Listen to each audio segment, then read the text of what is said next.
This is a lot of 5-head showing. Hi everyone, do I have lipstick on my teeth? I sure do. Well, here goes another train wreck of a video. Welcome back to my channel. My name is Sarah. Some people call me Shit Show. I don't know, whatever you prefer. I put new videos out every Thursday at 7 o'clock about bookish content. So if you want to be part of this family, please hit that subscribe button. In today's video, we are going to be going over the books that I want to, need to, have to get to this year in 2021. This is a smaller list. It's not all the books I want to read. I do have a lot of books I want to read, but these are the ones that I want to for sure get to in 2021. I have quite a few on my shelf that I haven't read yet, but if I don't get to them this year, that's okay. I'm putting these ones on priority though. All right, I think there are 9 books on this list, but I'm notorious for not being able to count, so I don't know, let's whine about it. The first book that I want to read this year doesn't come out until February, but I already have it on pre-order, so hopefully it'll get here soon. That book is, of course, A Court of Silver Flames by Sarah J. Maas. I have told you in multiple videos, and especially in my most recent Best of 2020,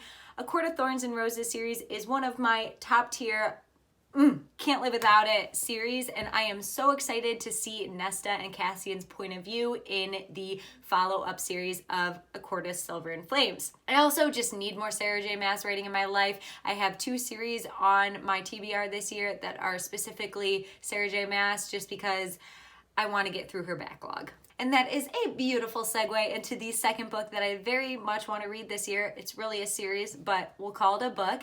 And that is the Throne of Glass series by Sarah J. Maas. I have been sitting on this for a year now. I've had this copy and I just need to get into it. The only reason I have not started it yet is because I do know it's a big series, but I just love her writing so much that I just need to be back immersed in her writing and her character building and the worlds that she creates.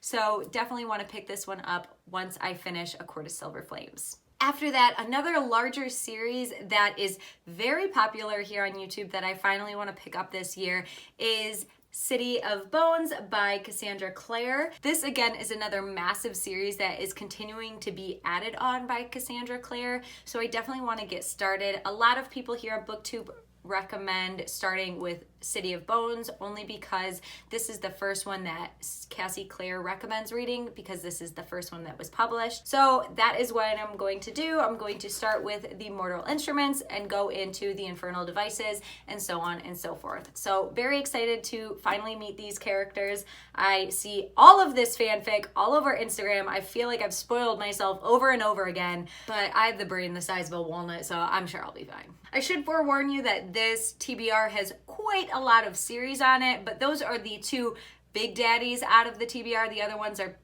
fairly easy to get through because they're like 3 or 4 books. But let's talk about some standalones. One of the first standalones that I have on this list is a YA fantasy, I believe, and that is Girls Serpentthorne by Melissa Bashtaharta. That right now is the first time I even saw her name, so I should not have gone into that blind. This cover though, oh, this could be a centerpiece. I want to style my whole house around this color scheme and this book being the centerpiece because it's just beautiful. I hope the story is as good as the cover. So I'll be honest, the plotline description in this front cover flap is extremely vague and we don't really get much of what is going on with this book. We only know that our main character is kind of hidden away in her own gardens and she has a lethal touch, kind of giving me Shatter Me vibes. But while she's hidden away, she's kind of warring with herself, trying to understand who she is as a person and where her place in the world is with her lethal touch. So I know that there is a lot more to this book. I'm pretty sure that there is a queer romance in it as well, so I'm really excited to get into this. I've heard great things about it and I'm excited to go into this a little bit more blind than other books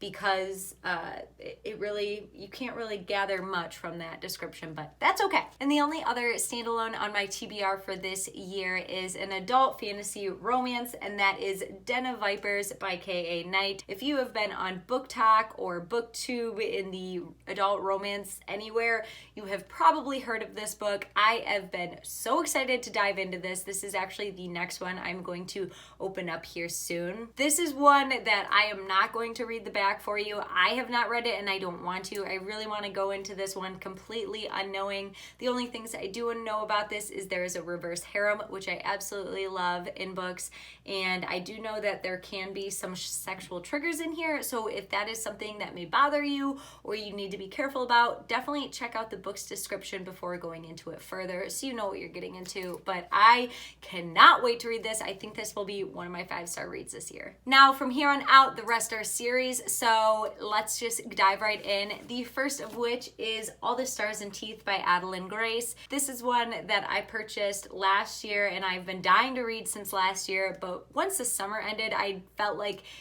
I should wait until 2021 summer because this is a pirate mermaid type book, and I think this one will be perfect for summertime. In this book, we follow our main character, Amora, who is next in line for the throne. But to secure the throne, she has to do a show of magic. But while she is in the process of doing her showcase of her magic and her mastery, things go awry and she has to flee the kingdom. While in the process of fleeing, she meets a pirate who tells her that he can help her get back on her throne and help prove her magic, while also trying to obtain his magic that he lost a while ago. So I'm pretty sure that this is going to be some sort of strangers to lovers or enemies to lovers situation, but I am interested to see how the pirates and mermaids get along together. I just think this is a topic that I don't read about a lot, and I don't see a lot of books out there about pirates and mermaids. Maybe there are, I just don't see them, but I'm so excited. I know the sequel of this just came out or is about to come out,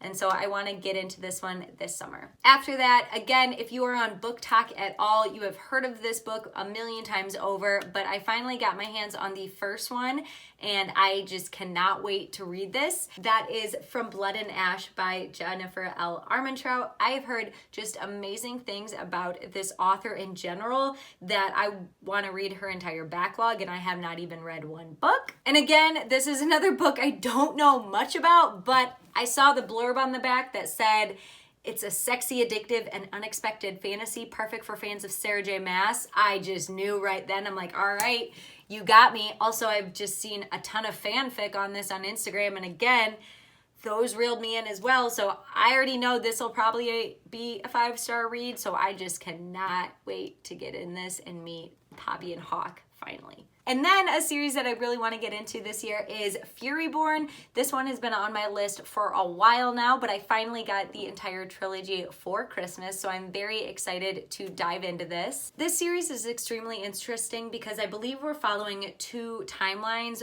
thousands of years apart. One, we're following just a girl who is trying to save her mother, while the other, we're following a prophesized queen who is trying to save her kidnapped best friend. So while these stories are centuries apart of these 2 young women, they are both experiencing that they have the power to save their world or to completely destroy it.